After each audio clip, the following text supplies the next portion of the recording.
Hello दोस्तों, कैसे हैं आप लोग। आज हम भूगोल का अगला टॉपिक लेकर आपके सामने हाजिर हुए हैं, जिसमें हम देखेंगे नदी तल। नदियां दो प्रकार की होती हैं, एक हिमालयी नदियां और एक प्रायद्वीपीय नदियां।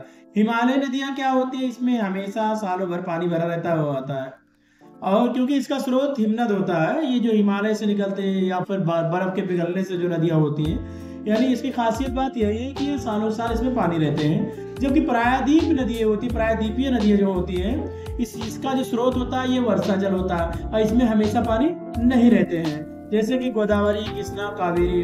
और हिमालयी नदियां में जो होती हैं, इसमें गंगा, ब्रह्मपुत्र, सिंधु। तो सबसे पहले हम क्या देखेंगे, गंगा नदी के या हिमालयी नदी देखेंगे। हिमालय में सबसे नदी हम देखेंगे, पहला नदी सिंधु नदी। इसकी लंबाई 2800 किलोमीटर है, और ये चीन, भारत, पाक से, ये चीन, भारत और पाक से होते हुए अरब सागर में जाकर गिरती है। इसका तिब्बत में नाम सिगी खाबान है, और इसे माउथ ऑफ लैंड भी कहा जाता है। यह नदी जास्कर व लद्दाख के बीच प्रवाहित होती है। लेह शहर सिंधु नदी के दाएं तट पर स्थित है।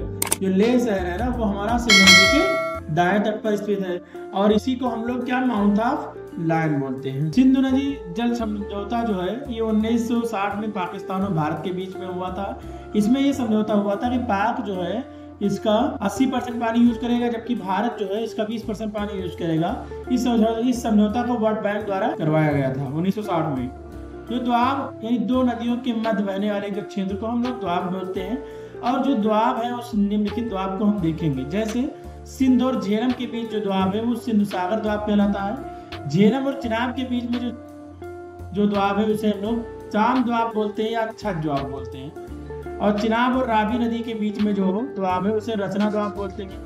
रावी और ब्यास नदी के बीच में जो द्वाब है उसे हम बारी द्वाब बोलते हैं। ब्यास और सतलज नदी के बीच में जो द्वाब है उसे विशिष्ट द्वाब बोलते हैं। तो इसको हम याद रखेंगे। हमारा पूछ सकता है कि झेलम और चिनाब के बीच में कौन से द्वाब है, या इस प्रकार के कोई भी नदी दो देगा उसके बीच के द्वाब पूछ सकता है, तो उसको हमें याद रखना जरूरी है। अब देखिए सिंधु नदी का उद्गम क्या होता है। पोखर, हिमनद, मानसरोवर, जो कैलाश पर्वत, तिब्बत से इसका क्या होता है, उद्गम होता है। इसकी सहायक नदी अगर बाएं तरफ से देखें तो झेलम नदी की क्या होता है, एक बोरांग झील होता है। इसकी विस्तार नदी जो होता है, विस्तार नदियों की बताएंगे हम कि पहले सहायक नदी देखेंगे, किशन गंगा, ये पाकिस्तान नीलम नदी के नाम से जाना जाता है, पीओके में पड़ता है। भारत और पाक की सीमा बनाती है ये सिंधु नदी, और श्रीनगर इसके तट पर स्थित है।